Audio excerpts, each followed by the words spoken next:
Buenas noches a todos, ¿cómo estáis? Bienvenidos al canal de los sueños, donde todos los sueños se hacen realidad. Hoy tenemos un perfil, un invitado muy top, que es Santi Rayuela, que nos viene a contar su vida, lo duro que es lo que ha pasado, lo que ha vivido, lo que sigue viviendo, intentando además hacer justicia. En un mundo donde la justicia, bueno, pues brilla por su ausencia. Pero bueno, en cualquier caso lo intentaremos en su causa. Aquí lo que tratamos en este canal es de dar visibilidad a, bueno, pues justo la otra parte de la moneda. Parece que solamente hay una línea, la línea globalista. Si no tienes esa línea, pues eres un facha, eres un negacionista, eres un, bueno, no sé, eres muchas cosas negativas de más, pero hay más historias, hay más puntos de vista.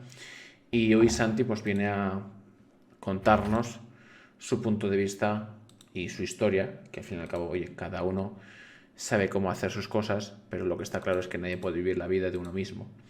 En este caso, te presento. Buenas noches, Santi, ¿cómo estás?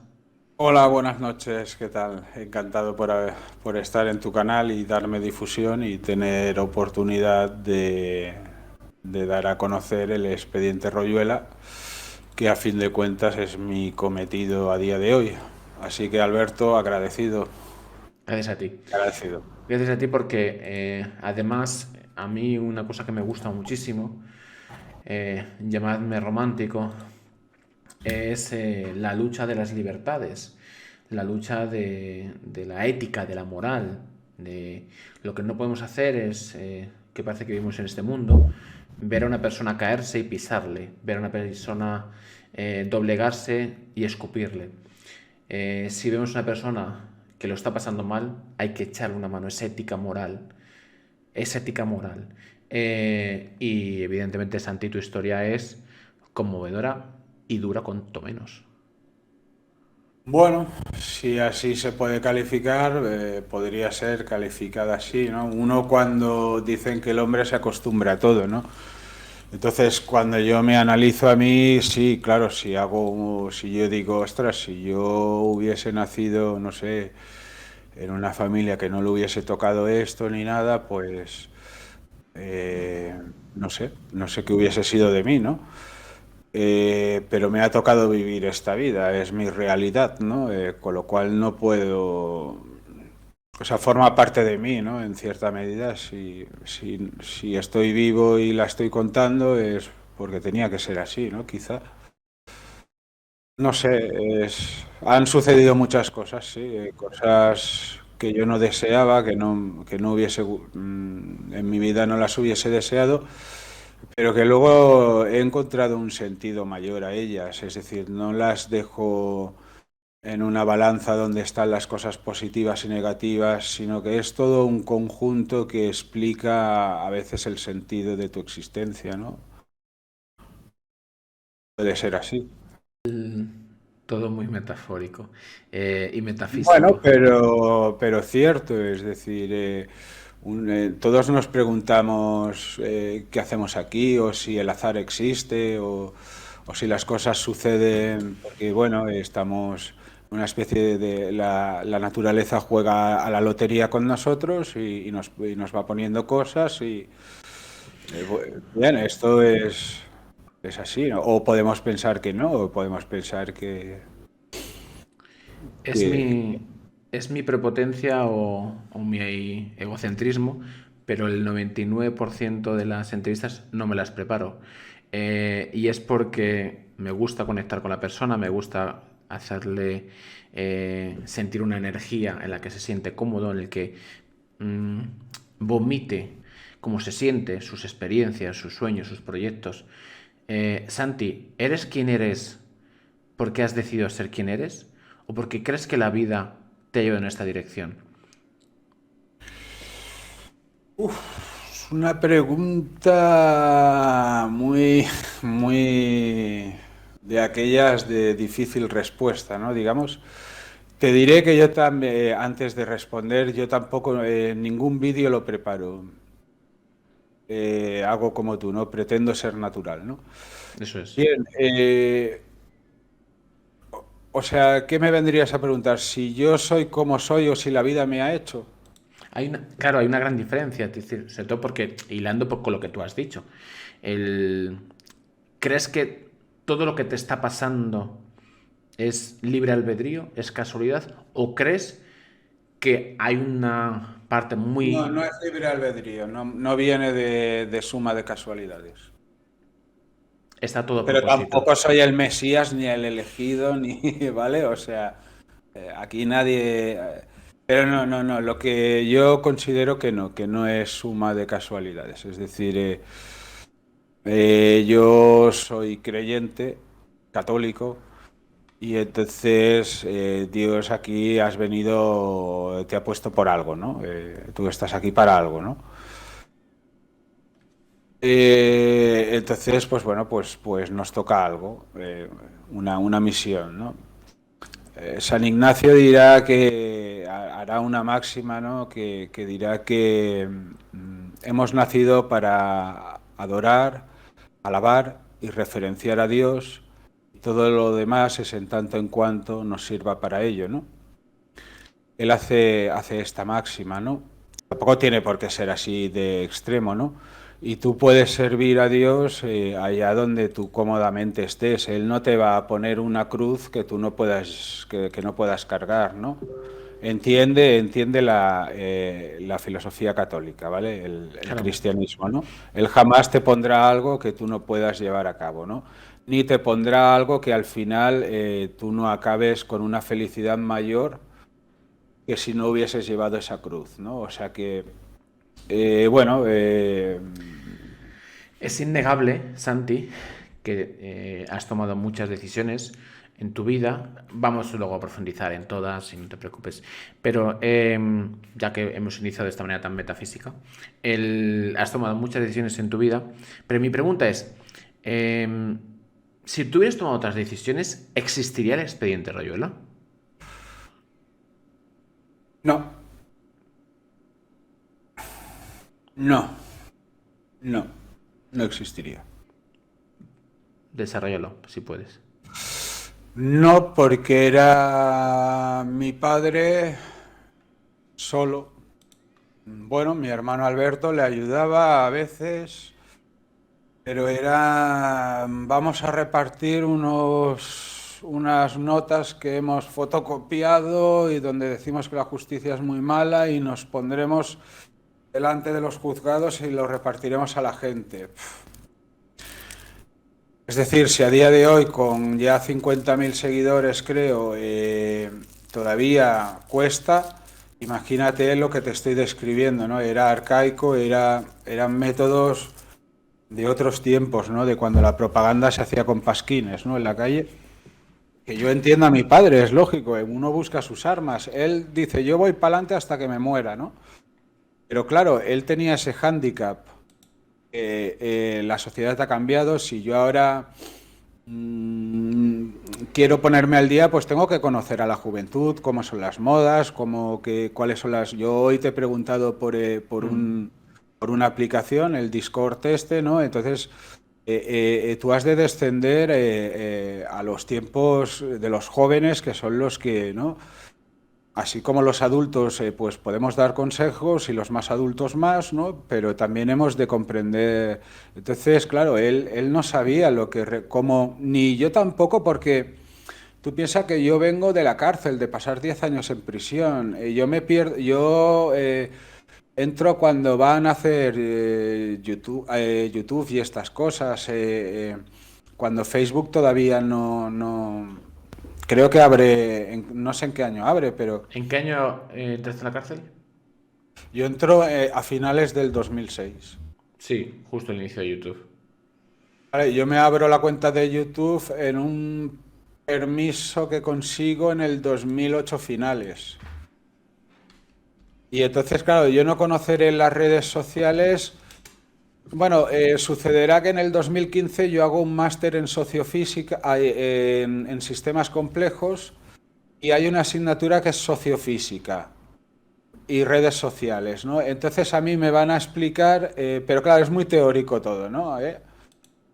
Me van a explicar fenómenos sociales, cómo se analizan y cómo se analizan redes sociales con métodos desde la física, pero yo no estoy al día. Yo no sé qué es el Instagram ni el WhatsApp. Yo lo conocí y cuando oía el bueno, no me acuerdo cómo era ese, pop, pop, pop, pues yo decía, ¿eso qué es? Y claro, pero bueno, como me gusta ponerme al día, pues entonces, claro, no hubiese nacido el expediente Royela porque es la difusión, es máxima difusión y mi padre no era el solo. Y tenía mucho, en casa mismo tampoco, no le terminaba de creer su propia mujer, mi madre, esto será cierto, ¿no? Pero ¿cómo puede ser verdad? Llevas tanto tiempo y no te hacen caso. Claro, ¿cómo le ibas a explicar a una señora que no, que es una mega mafia? Mi padre tampoco le puede explicar toda la historia de los topos porque eso ahí hay una omertà jurada que no se puede desvelar, ¿no? Porque si no se acaba el pastel. Pero claro, el pastel está muy bien, los topos consiguen la información, para mi padre tal, monta toda esa red, él tira para adelante, él es valiente, él está dispuesto, pero, pero, pero hay un muro que es un hándicap que él no sabe resolver, que es la difusión. Y entonces es cuando aparezco yo por ahí de rebote. Vamos a empezar por, bueno, muchas gracias a todos por los follow, las suscripciones, el apoyo que dais en el día a día. Estamos creciendo muchísimo y muchísimas gracias a todos, ni más ni menos. Dafne, Vibramor, el gobierno me cuida, Santiago Navas Llamas, 80 Casual, Justy, eh, bueno, todos los follows toco a mal. Estamos con Santi. Vamos a empezar por el inicio. Lo que pasa es que yo soy tan distópico que a veces me meto en líneas, pero luego soy bastante cronológico. Santi, ¿quién es Santi? Si te puedo hacer una presentación para toda la gente que no te conozca, que te conozca hoy, porque en mis entrevistas, durante la entrevista hay bastantes espectadores, pero luego las entrevistas tienen bastantes visualizaciones para ser Twitch, que es una plataforma simplemente de streaming, ¿no? ¿Quién es Santi a nivel personal, profesional, lo que quieras contar, que la gente te conozca? Bueno, a ver, no sé, si yo tuviese que ir a una empresa, pues presentaría mi currículum, ¿no? Si tuviese que conquistar a una chica, pues no sé, emplearía otras artes, ¿no? Me presentaría de otra forma, ¿no? No sé cómo presentarme, es decir, a mí se me conoce como aquel que difunde el expediente Royuela, que lo encarcelaron, que tuvo un hermano que lo asesinaron, que fue condenado por terrorismo y después por una pelea, que pasó por eso de los 10 años, que anda metido en una batalla por las redes sociales. Y bueno, esto es lo que se sabe de mí, ¿no? Yo, pues bueno, yo mi vida en sí, cuando yo soy joven, voy a hacer una pincelada por mi Lo que biografía y quieras, entonces como quieras. yo pues soy un chaval normal, tal, estoy en los estudios me van bien, estudio el BUP, el COU y entonces me preparo para entrar en la universidad, pero justo es cuando asesinan a mi hermano, pero yo pienso que ha sido un fallecimiento, pero a mí algo ahí no me cuadrará hasta tal punto que cuando él fallece en el año 93, sin aquí saber nada del expediente Royuela ni nada, año 93, yo tenía 18 años, pues yo cojo a mi padre y le digo, a mí esto no me cuadra, vayamos a poner una denuncia al juzgado de guardia, ¿no? Y bueno, a partir de ahí yo entro a la universidad, mi gran ilusión era pues terminar la carrera, hacer un doctorado y quedarme de profesor por ahí en algún departamento y nada, y pues a mí me gusta la docencia, a la gente que quiere aprender y la investigación si fuese posible y tal. O sea, no, yo no era ambicioso de dinero ni nada, ni a mí mi pasión es el conocimiento y me gustaba la física, ¿no? Entonces caigo en una profunda depresión con lo de mi hermano, una chica con la que salía me deja también, me encuentro solo yo en esos... Voy haciendo la carrera, pero no con aquel impulso que yo llevaba, ¿no? Hasta tal punto que cuando me quedan dos asignaturas para acabarla, yo por el camino pues he flirteado por la extrema derecha, ¿no? Y entonces, bueno, ello me llevará a ciertos grupos donde por una tontería que tendría que haber sido desórdenes públicos, por un acto de rechazo a un homenaje de ETA, nos condenan a terrorismo, ¿no? El señor Mena es quien compra la sentencia para que se me condene, ¿no? Pero claro, yo no sabía nada, ¿no? Entonces yo me meto en el mundo de las subastas y todo me va muy bien, monto una gran empresa y entonces de golpe me viene el tema del expediente Royola y me viene lo de la cárcel y tengo que entrar en prisión. Mi padre me explicó parte del expediente Royola, yo le apoyo, entro en prisión sufro injusticias porque no me dejan salir, yo pensaba que iba a salir, la empresa se me irá complicando. Durante esos 6 años, por agravio comparativo a mis compañeros que sí habían salido, yo consigo salir, pero en el trabajo, en una subasta, hay un problema con un subastero que se abalanza sobre mi hermano, forcejean y yo le doy un golpe con un teléfono móvil. No está muy bien, queda cavernícola, pero fue así, ¿no? Ya sabéis cómo son las cosas en un enzarzamiento con una persona que estaba buscando la pelea. Y de ahí terminarán pidiéndome 55 años, a mí me regresan, cumplo los 6 años, hay unas investigaciones que ya te contaré que se abren contra mi familia porque nos quieren fastidiar esta mafia, ¿no? Salgo de prisión, mi padre está enfermo porque lo han envenenado, está a punto de morir, se ha logrado salvar, se está salvando. Yo me enfrento a un juicio donde por esos 3 puntos acaban pidiéndome 55 años de prisión. Digo, ¿pero qué es esto? Pero no entiendo nada. Pero bueno, entre tanto digo, mira, como me quedan 2 asignaturas, una la hice antes de salir, un mes antes, en una celda de castigo, aprobé la asignatura de física nuclear y de partículas. Me la dejaron hacer la Universidad de Barcelona, porque el centro no me dejaba salir. Y después en el juicio donde me pedían 55 años, que lo conectaron con otra trama de un agente que duraba 3 o 4 meses el juicio, pues yo me llevaba un libro de astronomía extragaláctica y cosmología y iba estudiando, digo, porque como esto es un circo, pues yo me voy a leer esto, digo, total, yo solo tengo que declarar un día y esto no va conmigo, juzgue, yo era una pieza separada, ¿no? Y entonces, pues acabo las 2 asignaturas, me licencio, empiezo un máster en sistemas complejos, quiero volver a hacer mi vida. Yo en esa época, mi padre está muy mal y dejo de creer en el expediente Royola porque no lo conozco profundamente, mi hermana no cree en él porque tampoco ha profundizado y me dice, tal vez es tu padre que la está liando, ya sabes cómo es, que siempre anda metido en jaleos. Entonces yo vuelvo a entrar en prisión creyendo que el expediente Royola no es real, alguien está engañando a mi padre, hay un lío, ¿no? Vuelvo a salir de prisión y entonces veo a un padre que está ahí solo en una lucha, ¿no? Y digo, bueno, una persona está loca tanto tiempo, ¿no? Y entonces sucederán una serie de cosas que hasta que al final yo hago, pues como cuando esas figuras de la Gestalt, que estás viendo una imagen y depende de cómo la mires ves otra, ¿no? Ves un árbol o ves una cara de una mujer o una vieja o una doncella, ¿no? Pues me cambió de golpe la percepción y dije, no, no, no, no, no, si mi padre no está loco y esto es falso, es que todo esto es real y hay un loco que se llama José María Mena Álvarez. Y ahí empieza el expediente Royuela, ¿no? El asunto que me encuentro difundiendo el expediente Royuela tras esta historia, retomando lo que me gustó en su día, que son los estudios, ¿no? Haciendo unos másters en temas de biología y mezclándolo con complejidad y bueno, tal. Y ahora pues también abriendo un proyecto empresarial que me han fichado, pues también para ganarme la vida, porque uno no vive del aire, ¿no? Entonces, pues ando pues en plena actividad. Ahora, pues mira, retomo mi vida y aquí estoy.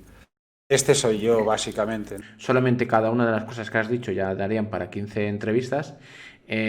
Así que vamos a ir tocar punto a punto. Si nos quedamos cortos, tampoco es que no es necesario hacer una entrevista de 17 horas. Vienes otro Se día. puede continuar otro día. Exactamente. Que la gente tiene que dormir y esas cosas. Entonces, Santi, a mí me gusta que todos los perfiles que vienen por el canal conozcamos su historia, está muy bien, probablemente conozcamos algo de oídas, pero creo que es interesante saber un poquito lo que es la raíz de la persona. Es fundamental. Entonces, quiero que me hables del Santi niño, del Santi con su familia, cómo era importante tus hermanos, tus padres, cuáles eran tus sueños de pequeño, tus proyectos, porque Sí, empiezas a estudiar, todas estas cosas para sí, tener más contexto de ti, Santi. Cuéntanos. sí. Bueno, yo soy el pequeño de una familia de 6 hermanos, muy marcada políticamente por el falangismo, o por ideas de la extrema derecha, ¿no? Y por un padre singular en este espectro político, ¿no? Pero sano en casa, es decir, yo no veía ahí atrocidades como dicen de la extrema derecha, es decir, o sea, veía gente normal, sí, bueno, ahora lo recuerdo y puedo reírme incluso de las situaciones, ¿no? Luego sí que viviré una etapa juvenil donde veré cosas que no me gustarán en grupos de extrema derecha, ¿eh? Pero más de tipo suburbano, ¿no? Entonces, yo ahí, pues, al ser el pequeño, tengo un concepto muy fuerte de la familia, de mis hermanos, de unidad, de que somos es una familia, somos una especie de clan, de que nos hemos de ayudar. Y luego al principio tengo una etapa un poco rebelde en el colegio donde tengo una capacidad de liderazgo brutal, ¿no? Y soy rebelde y de tal forma que le quito el control al profesor. Y pues hasta tal punto que la profesora tenía que citar a mi madre en una cafetería y rogarle por favor que hablara conmigo, que es que la clase solo me hacía caso a mí, ¿no? Y claro, esto te hablo con 7, 8, 9 años, 10, ¿no? Pues claro, bastante gamberro en plan maquiavélico, por así decirlo, ¿no? Era bastante... Pero llega un momento en que siempre yo era muy curioso, una persona muy, muy curiosa, y sobre todo preguntándome sobre Dios, siempre me pregunté y sobre la existencia, ¿no?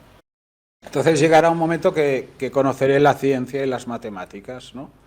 Te las van enseñando en el cole y tal, y me enamoraré de la ciencia. Entonces, el Santi pequeño quiere ser el típico sabio del Renacimiento que sabe un poco de todo, sabe de filosofía, sabe de teología, sabe de física, sabe de química, sabe de matemáticas. Él quiere ser así, ¿no? O sea, sí, no lo sé, un hombre que a mí me apasiona la física, pero ahora me he metido más en el campo de la biología y también hay enlaces con la física y la complejidad, con lo cual estoy disfrutando. Digo, es que no lo sé, a lo mejor estaría estudiando más relatividad, por ejemplo, o teoría cuántica de la gravedad y seguro que estaría disfrutando, pero es que con esto también, es que no sé ya para dónde ir, es todo un gozo, ¿no? Entonces, pero siempre relacionado con el conocimiento científico, con la búsqueda, ¿no? Cuando le ocurre lo que le ocurre a tu hermano en el año 93, que lo has dicho, em, antes de esto, ¿qué proyectos tenías? ¿Cómo visualizabas tu vida? Con 18 años has dicho, creo, que tenías. Sí, ¿Cómo nada, visualizabas tu vida? nada, yo salía con una chica, yo pensaba que me casaba con ella, que entraba en la universidad y que ahí ya me quedaba, pues que después de terminar haría el tercer ciclo que se llamaba antes, mi tesis doctoral e intentaría buscar o sea, una proyección académica pura y dura de quedarme por ahí pues hasta donde pueda llegar, ¿no? En ese mundo, pero nada más, era donde...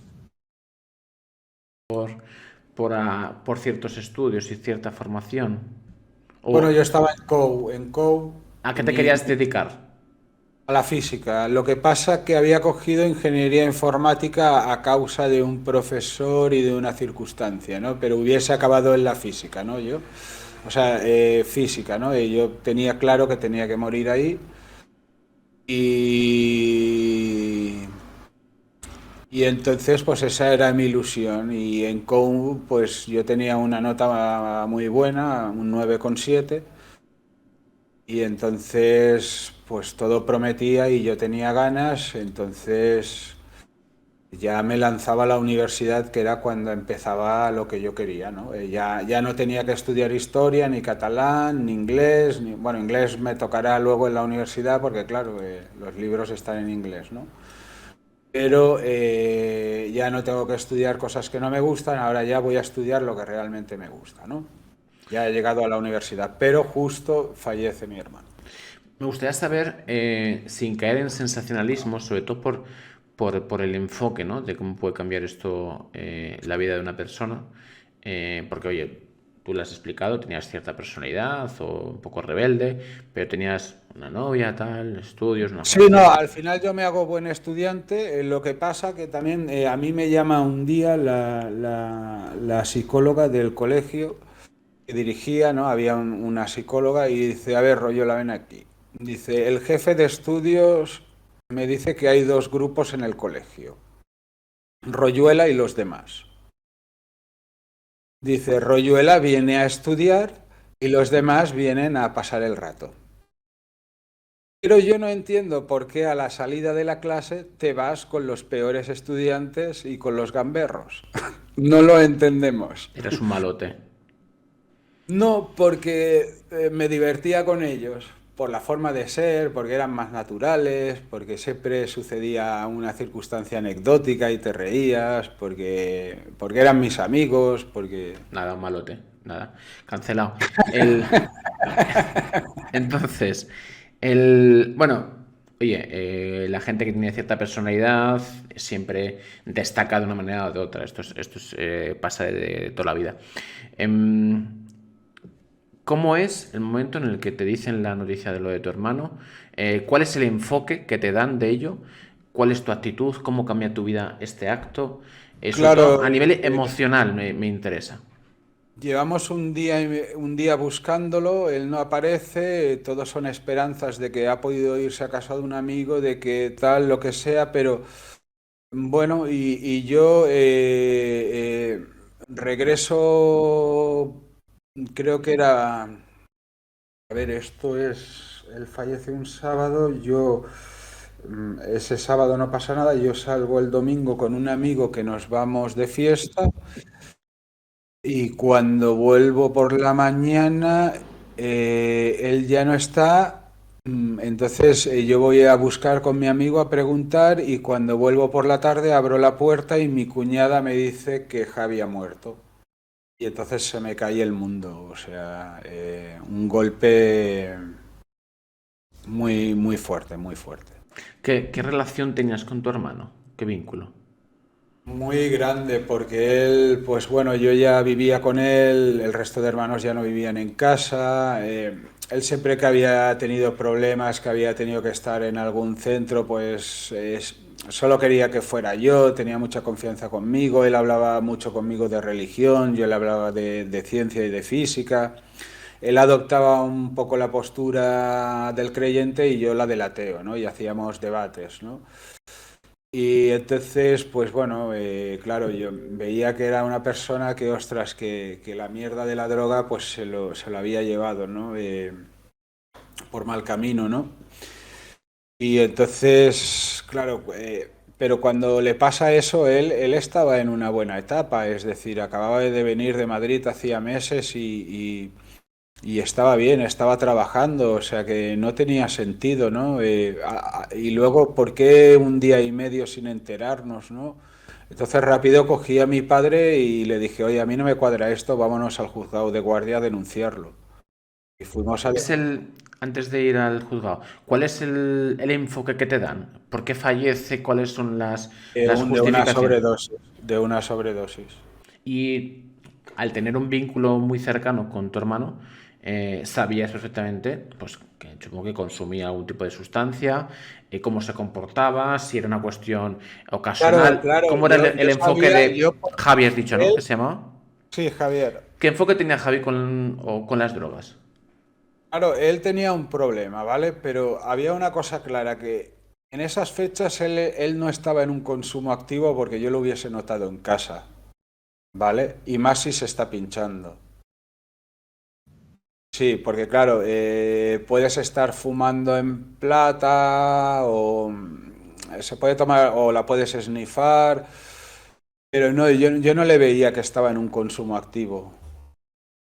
Porque yo le había visto en casa colocado y yo sé lo que es ver a una persona, y ahora más que lo he vivido en la cárcel, la heroína corre, tiene patas, está lleno, ¿no? Y yo he estado en celdas donde la gente fumando heroína o esnifando y alguno pinchándosela y tienes que aguantar la fiesta y los ves cómo se comportan, ¿no? Yo conozco como, yo no la he probado, ¿no? Pero sé lo que es, o sea, ¿Cómo se comportaba tu hermano cada vez que consumía? bueno, van colocados, se nota, llevan unos movimientos descoordinados, les da por hablar, se vuelven van flotando, pero luego viene, cuando se va, eso luego viene la fase agria, ¿no? Cuando se les va bajando, ¿no? Entonces lo tienen que combinar con otras sustancias o volver a tomar más, pero tú notas cuando una persona. Así como hay cocainómanos que llevan mucho tiempo y a veces te costaría detectarlos, con la heroína también los hay, ¿eh? Que toman heroína y tú no lo sabes, ¿eh? Pero es Pero más fácil de detectar. es más fácil de detectar que la cocaína. ¿Qué Bueno, edad, la cocaína a no ser que el tío le pete la cabeza por una paranoia, ¿no? Entonces, claro. ¿Qué edad tenía pero tu hermano? pues él tenía 22 años. Desde tu punto de vista, o sea, ¿con qué edad empezó en las drogas y por qué empezó? Pues, ¿y cuál era el motivo de continuar en esto? Era, Bueno, en España llega la democracia y llega la droga, ¿no? Entonces, ¿qué pasa? Que nosotros íbamos a una academia en una temporada en el centro de Barcelona, veníamos de un colegio ultracatólico que cerraba y nos llevan a una academia en el centro de Barcelona donde ya no es una educación como la que nos han estado dando. Y ahí, pues claro, la droga corría en los jóvenes, empezábamos a fumar, estaba de moda los ácidos, el chocolate, la cocaína, la heroína, era accesible. Los primeros policías corruptos empezaban a hacer negocios con este mercado, o sea, estaba activo, ¿no? Entonces era muy fácil caer. Entonces él, pues bueno, se fue metiendo en ese mundo y no supo salir, ¿no? O sea, a lo mejor si no hubiese cruzado líneas que no tenía que cruzar, como es la de la heroína, ¿no? Y se hubiese quedado en el hachís, pero no lo sé, también supongo que se mezclarían aspectos personales suyos, ¿no? De metas que no lograba o sí lograba, o su psicología personal, pero bueno, hubo mucha gente en los años 80 que se enganchó, ¿no? ¿qué No vínculo sé cómo tenía? empieza con los porros, luego los Sí, ácidos, de forma social. El, claro, pues los amigos, la bandilla, y luego un día, pues hostia, vamos a meternos una raya de heroína, y claro, eso pues debe ser brutal, ¿no? El colocón, entonces de ahí a lo mejor ya, una vez te metes ahí, a lo mejor ya es difícil salir, ¿no? ¿qué vínculo en ese instante? Todo esto para entender luego las reacciones, porque es fundamental. Esto es lo que desencadena absolutamente todo, con lo cual hay que entender el punto importante que es este para entender luego las actitudes de todos los demás. Todo lo demás, bueno, pues responsable de esta situación de una manera o de otra, en un bando o en el otro. ¿Qué vínculo tenía tu padre con tu hermano? ¿Era el lazo estrechado? ¿No? Cuéntame. No, a ver, mi padre ha sido una persona que, bueno, que él ha sido autoritario, no nos ha faltado de nada, pero ha sido poco comunicativo con los hijos, ¿no? Pero bueno, tampoco era nada malo en ese aspecto, ¿no? O sea, cada uno es como es, él se cría sin padres, entonces tampoco tiene ese aprendizaje del cariño con los hijos, ¿no? Pero a nosotros tampoco nos hace falta de nada, o sea, estamos ¿Por qué se cubiertos. cría sin sus padres? ¿Qué les ocurre a tus abuelos? Bueno, porque es la guerra civil, su padre y su madre tienen unos hijos, pero su abuelo tiene un amante y entonces su madre se entera y se va a Bilbao, ¿no? Cuando está en Bilbao, estalla la guerra ya y como tiene un hermano que es el jefe de la CNT, los envían a Rusia. menos a la hermana mayor.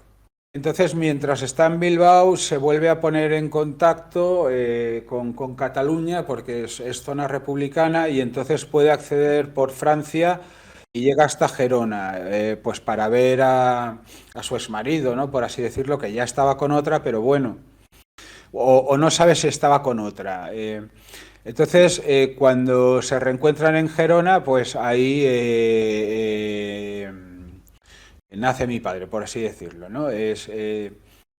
Entonces, cuando nace mi padre, pues lo que es su madre se dará cuenta que está con otra, que no va a volver con él y entonces decide volver a Bilbao. Cuando vuelven a Bilbao, ahí pues viven, pero cuando mi padre tiene 7 8 años muere su madre y entonces se queda con su hermana mayor, Emilia, y tienen que volver a Barcelona. Y cuando vuelven a Barcelona, pues se establecen en una casa, su hermana es mayor. Primero le acoge el padre, pero su padre ya ha tenido otro hijo y es una época donde no queda bien decir que tienes un hijo con distintas mujeres, entonces él es como, no es su hijo, es su sobrino, ¿no? Entonces, al final, pues la cosa no acaba muy bien y acaba en la casa de su hermana mayor y ahí pues él se paga sus estudios, hará su vida y él crecerá solo, ¿no?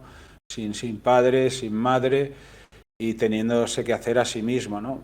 Conocerá a mi madre en el mercado de San Antonio, que también es de familia humilde, que bueno, que es trabajadora, que tiene que trabajar ya desde pequeña, que apenas ha podido ir al colegio. Mi padre sí pudo, pues, trabajar y pagarse unos estudios para sacarse la maestría industrial y ser maestro industrial electricista. Y bueno, pues eso es un poco cómo se cría mi padre, ¿no? Desde cero, ¿no? Él logrará pues hacer un patrimonio, él logrará hacer un nombre, ¿no? Él logrará pues hacer una familia, él que nunca tuvo él, ¿no? Cuando Vale. fue pequeño, ¿no? ¿Y qué vínculo tiene entonces con tu Entonces, claro, hermano? es un vínculo distante y mi padre no entiende la droga. No sabe entender que el que está consumiendo lo está haciendo por un problema, ¿no? Y entonces le quiere ayudar, pero también está ese lado como que el que toma droga es porque es malo, ¿no? En el fondo, entonces no sabe cómo gestionarlo, le pone médicos, le pone todo, pero quizá el trato directo hubiese sido lo mejor, ¿no? El decir, oye, ven aquí, ¿qué te pasa? Cuéntame, ¿qué ganas te vienen? O sea, hacer él de psicólogo, ¿no? Pero claro, él no sabía manejar esta situación, no se conocía la heroína. Tú los llevabas a especialistas que los metían en grupos, empezaron a nacer el Proyecto Hombre y todas estas asociaciones. Salía la metadona, empezaban a dar metadona a los heroinómanos. Bueno, ya sí conocemos, ¿no? Lo que fue la heroína, ¿no? También, por ejemplo, en el País Vasco permitieron la heroína porque inutilizaban a la juventud y así no se pasaban al bando adverchale, que no les interesaba. La permitieron en Barcelona, en Madrid, en las grandes ciudades, porque era un negocio para ellos. Y en el expediente Royola lo vemos como trafica la ministra, esto ya lo digo yo, ¿no? Pues es lo que han hecho toda la vida.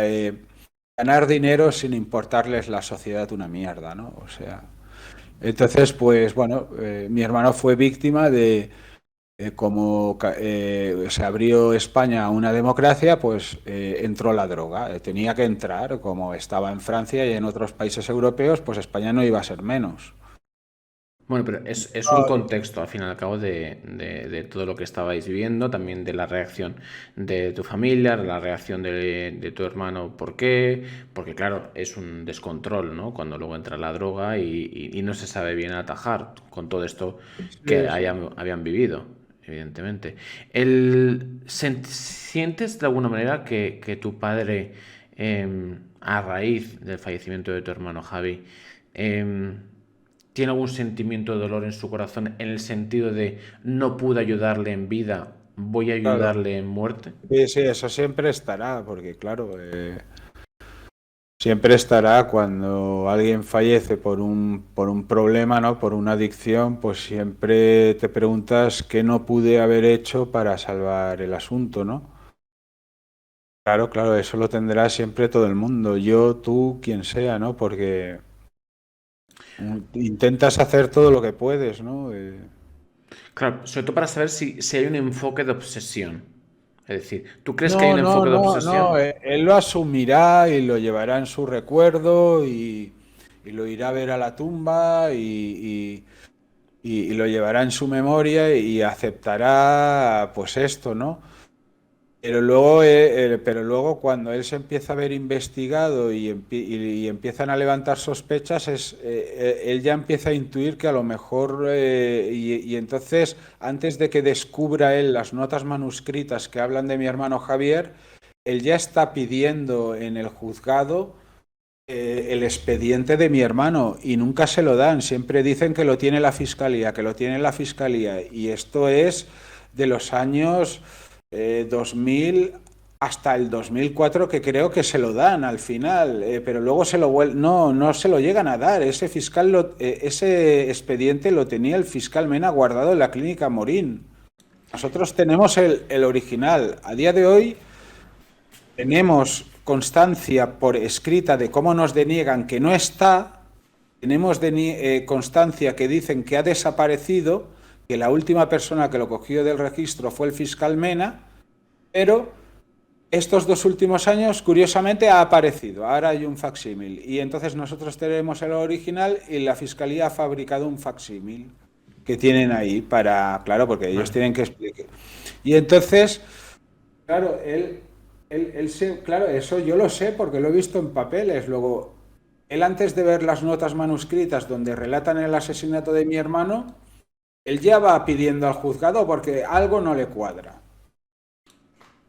Una pregunta que a lo mejor no tiene mucho que ver, pero para saber sobre todo cómo se comporta la sociedad. Es decir, se acaba la dictadura, entra la, bueno, democracia entre comillas, que es lo que estamos viviendo, más bien es una partitocracia, pero bueno, eso es otro tema. Y entra la droga, como tú has explicado, ¿no? Hay un descontrol porque no se sabe bien el enfoque, cómo ayudar a la sociedad, cómo hacerlo bien, o no se quiere, eso ya es otro debate y otro directo. Pero, ¿cómo desde tu punto de vista, Santi, se interpretaba otros casos similares al que puede ser el de tu hermano? Es decir, gente que fallecía por, supuestamente, por una sobredosis de droga.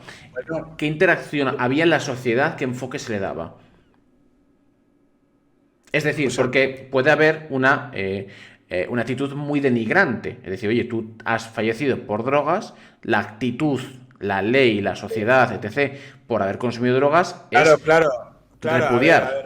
Sí, sí, sí, sí. A ver, al principio en esos años, la visión del heroinómano, hay una primera etapa donde el heroinómano, muchos atracaban porque tienen el mono y entraban en farmacias o atracaban a personas, ¿no? Porque entraban en un consumo activo y no podían trabajar porque es imposible y tienen que robar, ¿no? Entonces, claro, está esa visión mala, ¿no? Pecaminosa de que es una persona mala que se droga y que roba, ¿no? Pero en realidad está robando porque tiene un problema porque es que lo necesita, porque se muere, porque es que es una adicción, ¿no? A una sustancia. Y o tienes dinero o no tienes la sustancia y esa sustancia la necesitas, ¿no?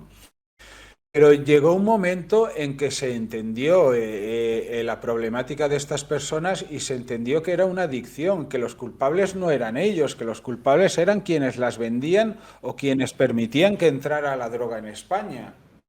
Entonces hubo grandes personas y grandes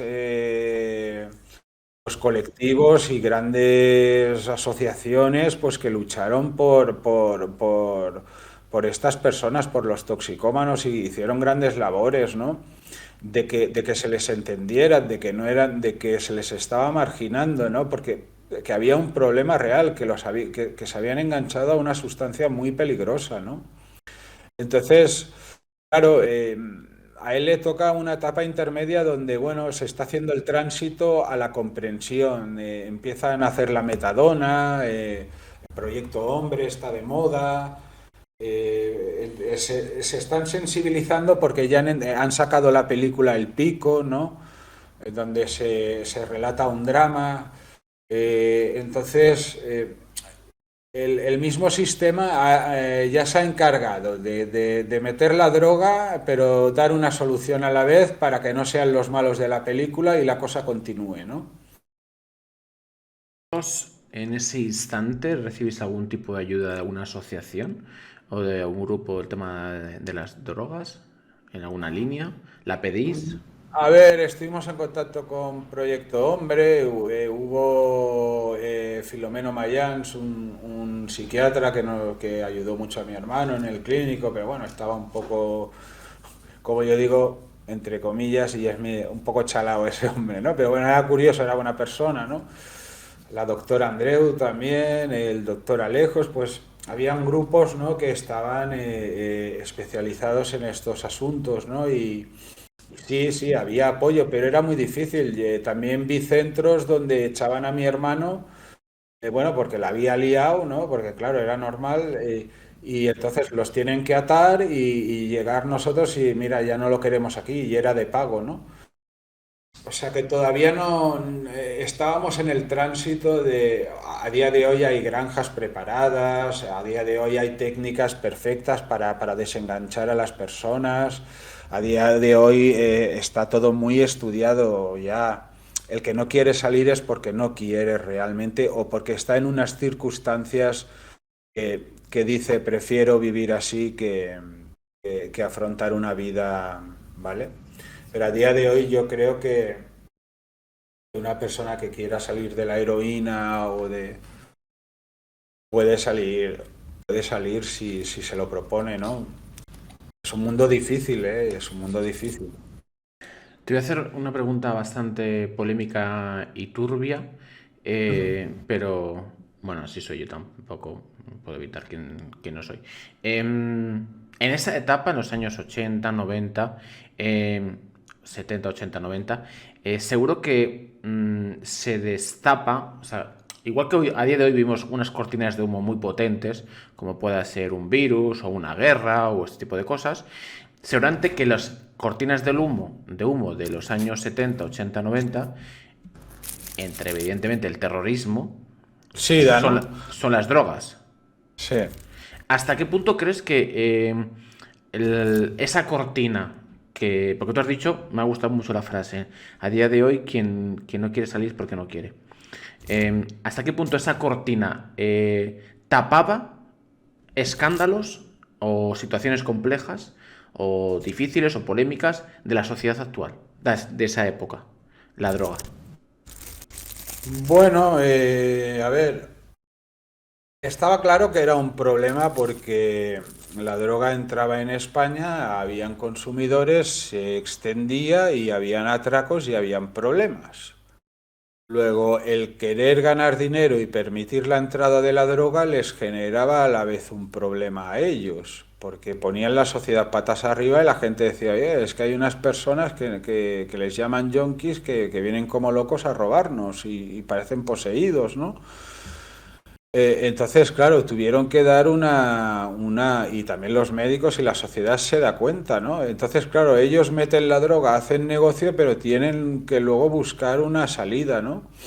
Pero luego también, claro, van a recibir subvenciones para tratar este problema, ¿no? Luego es un poco, meto la droga, pero también te daré la solución, ¿no? Y en aquellos años, pues bueno, inventan la metadona, bueno, van probando. Yo tampoco creo que hubiese una maldad específica, ¿no? Hasta que se detectó lo que era esto. Tampoco, o sea, entró la droga, pero hubo gente que se la encontró y no sabía que iba a entrar, ¿no? Y tuvo que aprender lo que era para que se pudiese solucionar, ¿no? Em, Venga, vamos a entrar en detalles. No sé si te he respuesto, ¿eh? Si va por ahí la cosa. Es decir, claro, Bueno, eso fue un fenómeno social, sí, pero entonces... a ver, entendiendo cómo funciona la sociedad y sobre todo los que dominan, tú lo has explicado muy bien. Oye, nace una película a picos y ya la gente hace conciencia de esta historia. Seguramente que los telediarios, noticiarios de esa época, pues no abrirían con Putin ha invadido Rusia, abrirían con Claro. no sé qué persona Sí, sí, claro, muere se de hacían droga. estadísticas, se hablaba más de este tema, estaba más de moda, es decir, ellos mismos también les interesaba supongo que el que hacía negocio también le interesaba que se hablase de esto, ¿no? De que le estaban dando una solución al problema, ¿no? Eso es. Vale, año 93. Fallece tu hermano y tú has dicho que algo no te cuadra. Me gustaría saber exactamente el enfoque de lo que no te cuadra y qué actos llevas a cabo. Bueno, yo lo primero que hago es enterarme de que ha muerto tal, le digo a mi padre que no me cuadra, vamos a poner una denuncia porque ha pasado un día y medio y no nos han avisado y a mí no me cuadra que haya muerto de una sobredosis. Eso no cuadra en mi cabeza, ¿no? Pero entonces yo empiezo a recordar cómo era él, yo sabía que él me hablaba a veces de temas de estos mundos, ¿no? De la policía, de que vendía droga. Yo recuerdo que él tenía una grabadora pequeña de estas de cintas pequeñas, magnetofónicas, de las más pequeñas que las normales, ¿eh? Y entonces, bueno, yo lo que hice un poco cuando murió, pues bueno, aceptarlo, aunque no lo comprendía, pensé en que lo habían matado y, o sea, se me pasó por la cabeza, claro que sí, ¿no? Luego leí el informe forense, ¿no? Pero claro, yo no me esperaba que era un informe falsificado, entonces leí, lo releí mil veces, ¿Qué ¿no? ponía en el informe Pues forense? nada, que muere de una sobredosis de heroína, ¿no? Y salen todos los componentes, tanto los que han sido metabolizados como no metabolizados, etcétera, ¿no? Entonces, eh, lo que sí que hago es, pues bueno, recoger todas sus cosas, indagar en ellas, guardarlas, su ropa, sus cosas personales y en su habitación yo monto un altar y cada día voy a la catedral y compro velas y pues hay como unas 10 velas encendidas con sus fotos y sus recuerdos. Y yo, para mí es una habitación donde entro a rezar y acordarme de él. Y así estaré un año más o menos.